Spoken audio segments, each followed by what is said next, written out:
And almost half of those 30 are relatives. All right. Good afternoon. Everybody excited to be here? Who knows what they do, first of all? Show of hands. Erica, your hand better go up there. Yeah. Who loves what they do? I told my wife she better get her hands up. Okay, growing your business. This is kind of history.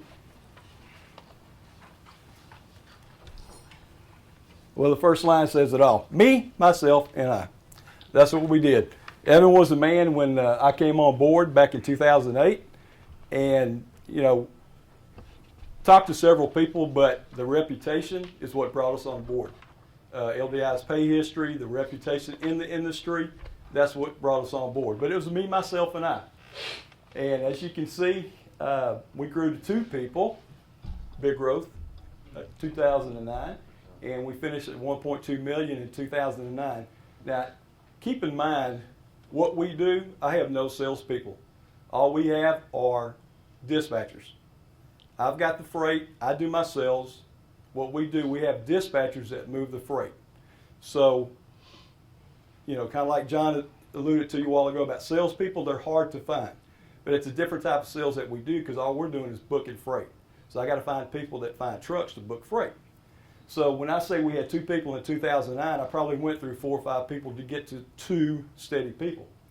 You can see grew to 6 people in 2010, 6 employees, 2.1 million in 2010, and the plaque for going over the 1 million mark again. We got the Bronze Buffalo Award in 2009. Grew to 11 employees in 2011. Finished 2011 at 2.7 million.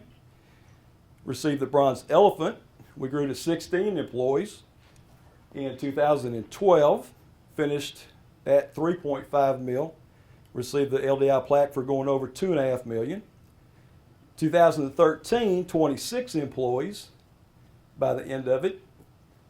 We changed from 5G Enterprises to 10-4 Logistics. My brother came on board. We should, I'm hoping we hit over 5 million for 2013. I don't know that. I'll know that tomorrow night for sure.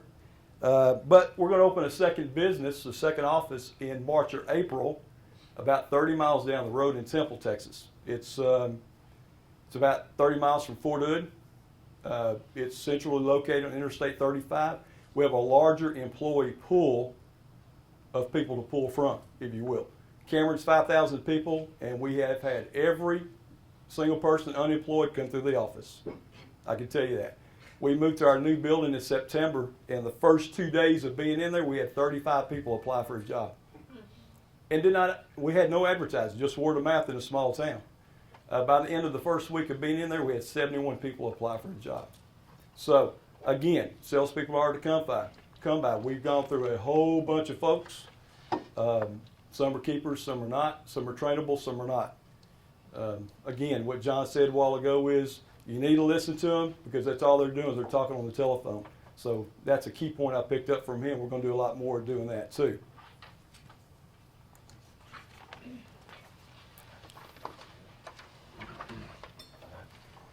I started with the ideal, I can do it all. Me, myself, and I can do everything there. I like control.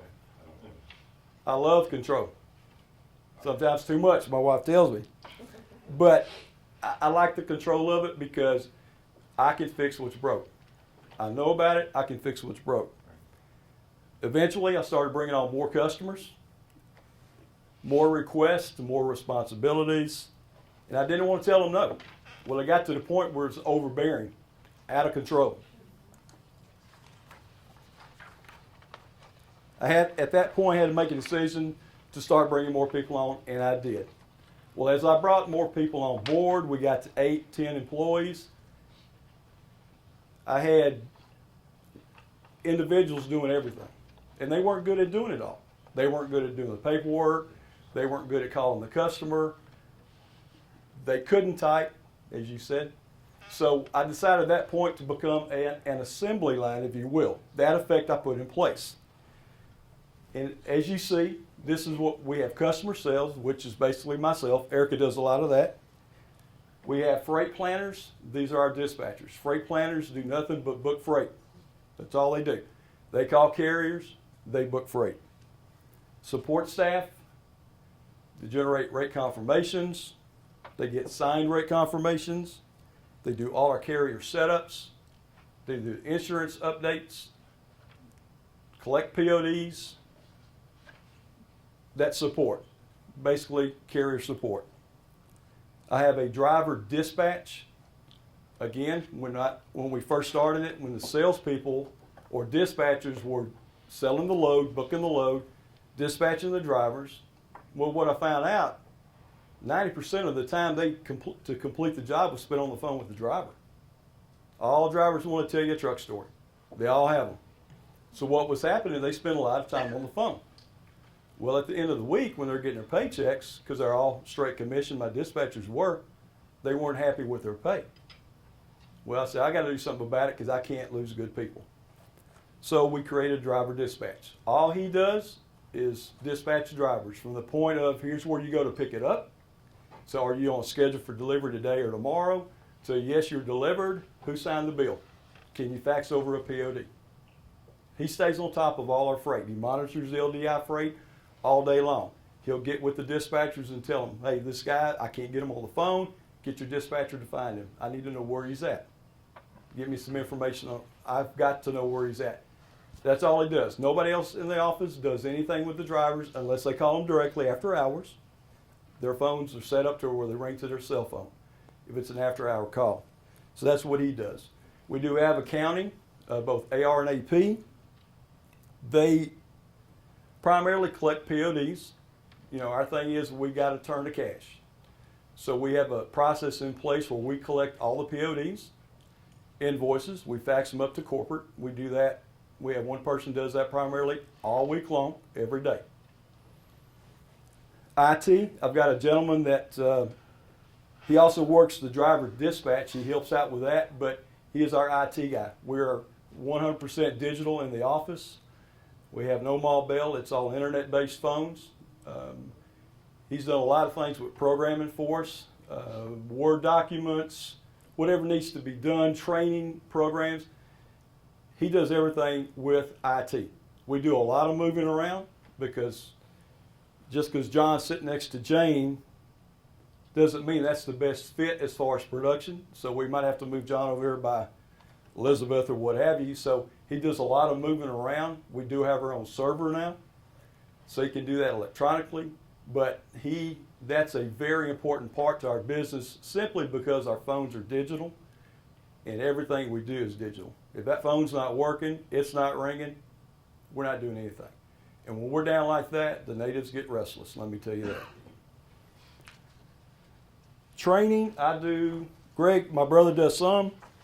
I do primarily all the training. I do have a training program for dispatchers that we send them through. I didn't bring a copy of that. Anybody wants it, I'll be more than happy to give it out to you guys. But it's a 5-day classroom set training that they go through. The first week, the second week is kind of hands-on. And it seems to work. Again, individuals are all different. So when I say that, you got to really pay attention to who you're bringing in. You've got to give them the attention. Now, for an example, Monday I got 10 new people starting on Monday. Yes, I go through a lot of folks. You know, you either going to get it in 2 or 3 weeks, or we got to make a change, because I can't drag my time down or the other team their efforts down by questions and not getting anywhere with it. So I got 10 new people starting on Monday. I'm sure by Tuesday I'll probably be down to 7 because some people were not off during my training, and I'll send them home. I just don't have any room for that. I mean, you're looking for a job, you're going to have to earn it. That's where we're at. Oh, we have only 8 seats available, so I'll tell them up front. I got 8 seats, but I hire 10. They'll figure out real quick, oh, somebody's got to make it work. Somebody's going to have to do it. And that's what I'm saying, hiring the right people. We do have specialized people, so they're the best at what they do. I have a truck dispatcher, that's the best. He's the best at what he does. I have an accounting lady, she's the best at what she does. I have dispatchers that are the best at what they do. I have a lady hired, she does nothing but keying our freight into LDI, into open loads. And on any given day, we can have anywhere from 400 to 700 loads in LDI. That's an all-time day job because what they're doing is they're updating lists as I get from the customers all day long, taking loads out, adding new loads, changing pricing in the system. The key thing is to make the phone ring. The hardest part for me with that, with my dispatchers, is to get them to understand LDI is a locating tool. Meaning, my customer, Southern Mississippi Trading, they might send me 10 or 11 load lists a day with changes.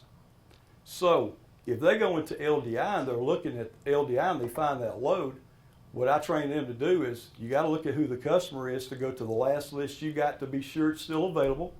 Be sure the price hasn't changed. If it has, there it is. That might be the difference in booking the load or not booking the load.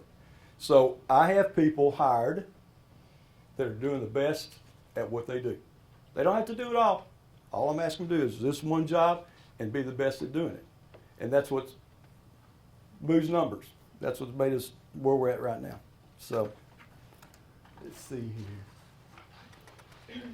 I'm glad you said what you did a while ago, but you don't cold call no more because I felt about this big when you put on there. If you don't cold call, you're not going to be successful. So I'm glad you said that, but I have not called cold called a customer in over 4 years. We have had a ton of referrals, a ton of referrals. I do not mind making cold calls. Just knock on wood, I haven't had the need to do so. My customers love us. We love them. I get referrals. I just got one the other day. We booked 69 loads with him the first week of knowing the guy. I mean, it's just a matter of sometimes right place at the right time. But if you do your job, and you do your job well and communicate, you're going to get referrals. And cold calls, no problem. And I understand where John was coming from a while ago because he's talking about a different sales training and making cold calls. But again, I'm the sales team, if you will. You know, we have 80 plus customers, but my sales team is devised of dispatchers. So they don't make any cold calls other than to a carrier, and that happens on a day-to-day basis. DAT makes the phone ring, Internet Truck Stop makes the phone ring. They will call we put in place a top 5 carrier. Every one of my dispatchers, including Erica, have what we call top 5 carrier, and they're protected carriers. The way they get to a top 5 carrier is they move freight with them on a regular basis. Well, that's creating relationships, and we're not going to, we're not going to break that up. If they work with Erica, they need to work with Erica. If they work with Andy, they work with Andy, and we'll leave it like that. But the top 5 carriers is protecting them, so they don't do a lot of cold calls unless they answer the phone. Answer the phone goes back to the lady that specializes in doing nothing but entering loads and keep them correct to make the phone ring. Yeah, we've had a lot of those. As is in anything, the more you grow, the more you learn, the more pains you have to go through. You know, growing pains takes some money sometimes too. You know, we went from having one computer to 40 computers now. We went from having one printer to having 8 printers. We went from having one modem to having a complete server with several modems. It takes a lot of space to do so. We were in a building of about 2,800 square feet with, well, at one time we had 20 employees in there. And the building we're in now, I think it's 18,000 square feet total. We utilize about half of that. It's an old car dealership building is what it is. And that's the only building in town that was large enough in Cameron for us to accommodate our employees. So half of the building is where the showroom was, and the other half is a shop. It's still vacant. Matter of fact, I leased it out this past week for a feed provider, if you will. He's going to store feed in there and ship it out to his customers, but it has no effect on us. But Greg and I did everything. We did all the renovations on the showroom floor, and I think, Evan, is that you or Mike has a copy of what it looked like before to what it looked like now? And we did all that ourselves. June, July, August, we worked out there and 110, 112 degrees. I was up in the attic in the insulation, did it all myself. You got to save a buck where you can, and we did it all. More expectations. Growing pains is You know, I expect more. My people expect more. You know, the more people you bring on board, the more you're strung out, the more you're stretched out. Everybody needs the attention, and that's probably been the hardest part. From going like 2, 3 dispatchers going up to 22 dispatchers is you have to give them all the attention. Everyone needs that attention. If you don't, they get down in the dumps. So I was asking John a while ago, I need some pick-me-ups for my dispatcher team, how to keep them motivated. Some are automatically motivated. You don't have to worry about it. Others, you got to find a way to do that. You know, or it's just not working, one of the two. More training over and over. We train all the time. And I'm not talking just a training this next week for my 10 new people. We talk about things and we cover things probably 2 or 3 times a week. Alan and Cliff were down there. They were part of some of our meetings where we covered things, and just you need to know. If something happens to somebody, we share that with everybody else. Hey, this is what happened. Learn from it. Don't do it. But again, we train constantly, and that was something that I didn't have to train me, myself, and I, because I knew it. I didn't have to train me, myself, and I, and one other person. You know, we were working hand in hand. You get to grow in your business like that, you constantly train. But then you find key people to put in the place to do that. That takes the stress off you, and that's what we're in the middle of right now. We got some real key people. I mean, sharp people like Erica, and they're taking that lead from us, so we don't have to be always the one talking. We don't always have to be the one pointing the fingers. You got to do this, got to do that. Here's why you do this. Here's why you do that. More faith. You got to trust the people you work with, man. I'm telling you. If you don't, and nothing against me, myself, and I, individual businesses like that, if you want to grow, you've got to learn to trust people. If you don't trust them, you'll never succeed. You will never, ever grow. I have too much faith in people, as I've been told. Jeff, you got to, man, it ain't going to work. You're going to have to do something with them. I love giving people the benefit of the doubt, but there is a point where, you know what, we got to draw the line. We got to stop and do something differently. Employee concerns. Again, I'm in a small town. I don't have a lot of people to choose from, but I can tell you these things are one. This is something that happens. I don't care if I have 100,000 people to choose from. Number one, can you find them? Then you have to be able to train them. Are they trainable? Can they be trained? You got to trust them. You got to figure out what their skill sets are. Again, my turnover is in dispatching, which is what I consider my sales department. It's in dispatching. So I've got to find people with those skill sets that can talk on the phone, sell freight. Sell freight. Not get the freight, but sell freight to a carrier or a dispatcher. Adult daycare, I use that phrase lightly. That's what it turns into a lot of the time is I feel like I'm running an adult daycare center. You know, I asked them here a couple weeks ago, I've got extra store or extra offices building in the back that we're not using. Do I need to open that up? You know, it's just some things like we talk about it over and over. But once you realize like these are people, they're going to make mistakes. You find what the mistakes are, you correct them, you move forward. We have employees that have been with me. Actually, I didn't put on it. Sherry's been with me for, even when I was in the other business, for 8 years, in Erica. But I have people with me for 5 years, 3 years, 2.5 years, and down from there that are truly tenured people. And of course, hiring employees, it does require finding the right blend, those that can fit in with your team. If you find an independent that comes out here and they think they're going to set the world on fire, they may do that for a week or two. But if they can't blend with the team, because if I got 25 people over here and I got one, these 25 people aren't going to change to that one. So again, that's a blend. You've got to make it fit. Salespeople are salespeople. They come and they go. I learned that many, many years ago. A real good salesperson will not stay. They're going to make their fortunes and they're going to move to the next fortune. That's what happens. So you have to train them your way. All players have to know what the other ones do.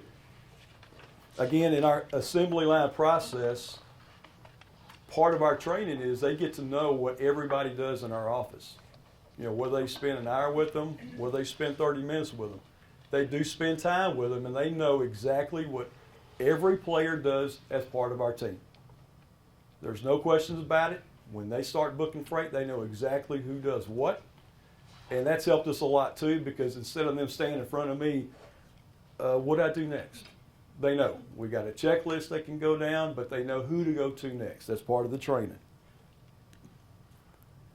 They got to be able to work together, have each other's backs. That's part of that team blend. Recognition, you've got to put them on a pedestal. Again, they're salespeople. It's all about me, me, me. It's the pride factor. You know, part of our bonus programs are, when we do bonus programs, it's geared to teams and not individuals per se, but a team. You know, if a team reaches so many numbers, well, we'll give them all $25 or a free dinner or whatever it might be. We've given away TVs, we've given away laptops, we've given away cameras. But it seems like the teams, when we give it to a team, that works better because they all participate. And of course, when they're motivated, what do? Move more freight, which is the name of the game.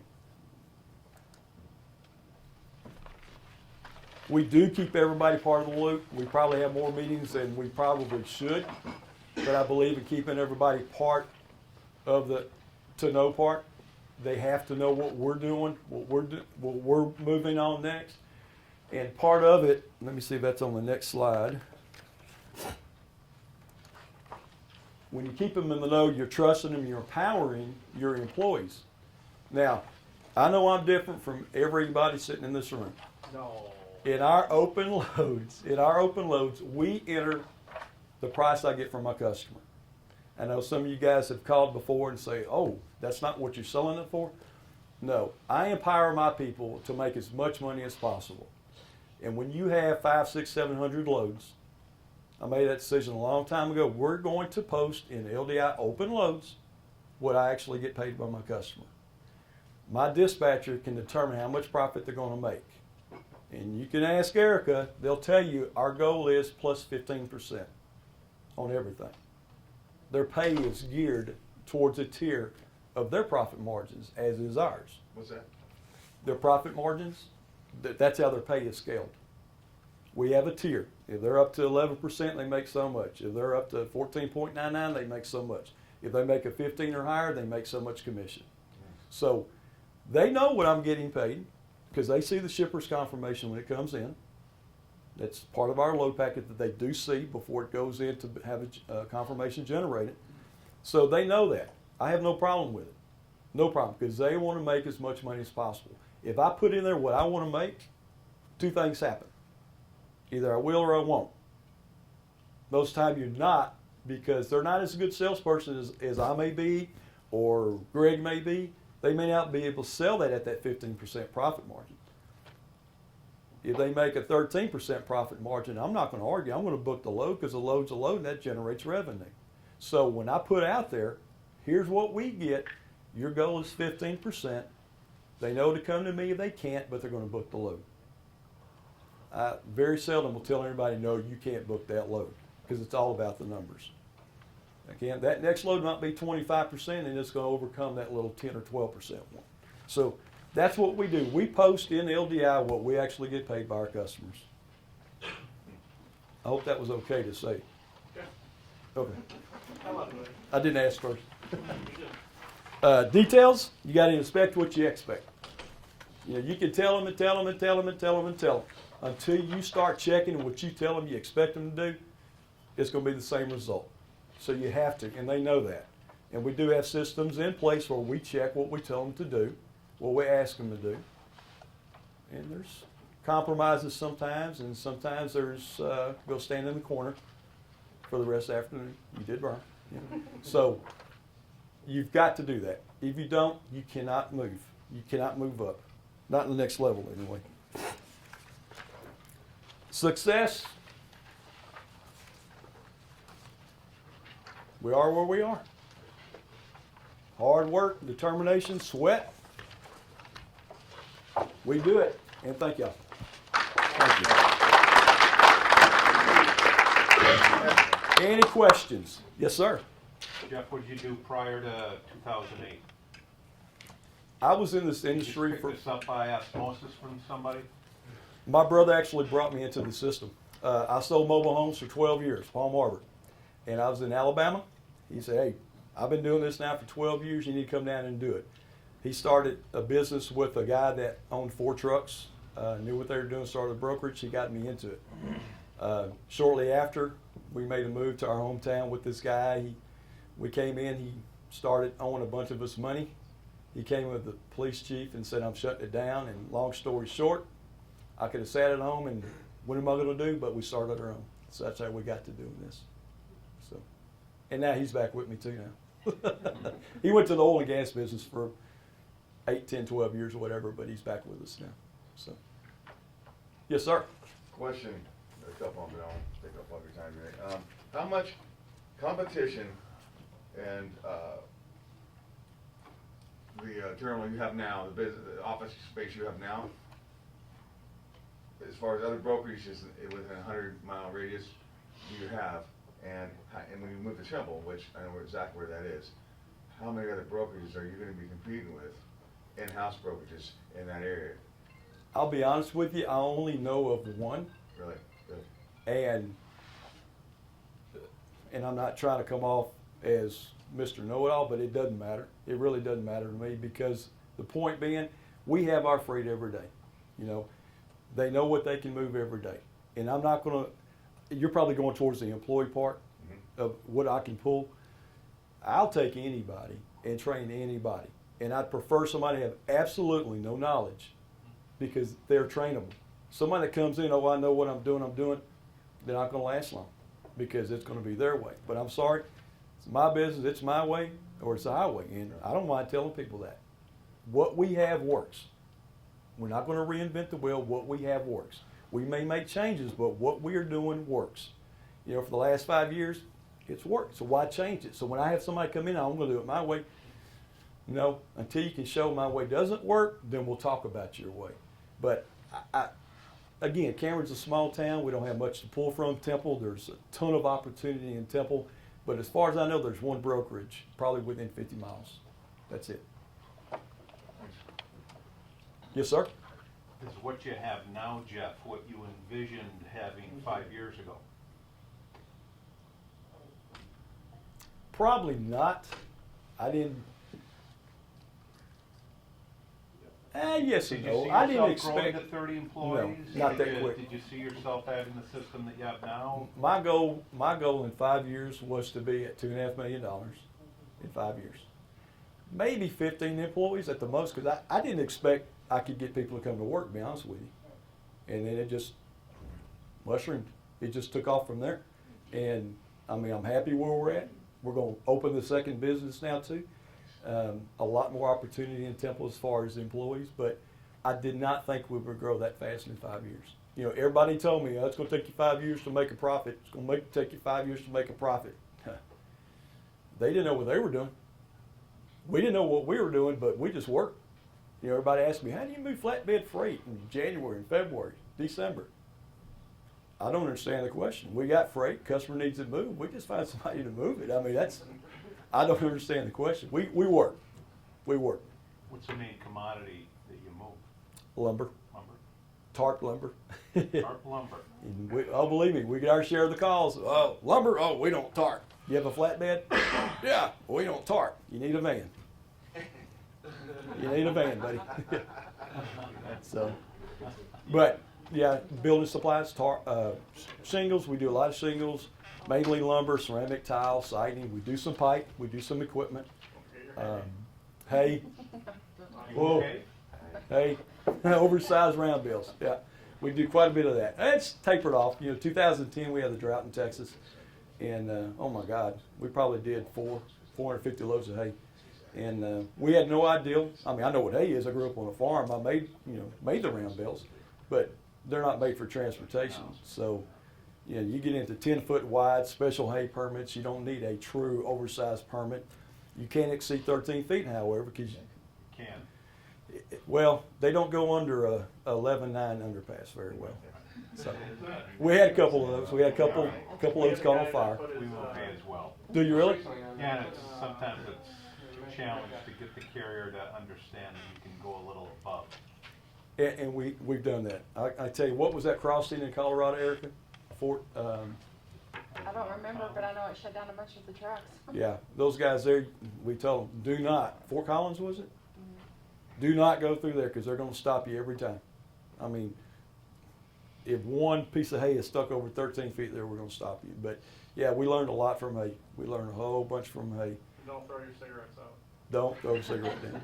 That was Oh, I wasn't smoking. Yeah. Okay. So he throws his cigar out the window, and the wind takes it. And he's driving another, 20, 30 miles, and he looks at his rearview mirror, and his whole trailer's on fire. It looks like a rocket going down the road, you know. Then we had the guy that shows up at the customer, and the customer says, "Hey, you're missing some hay." Oh, well, it's sitting at the underpass. No. How'd you not know that? How'd you not feel it hit the underpass and drop about 6 bales in the road, you know? But that's our commodities mainly. Anybody else have Yep. questions? Yes, sir.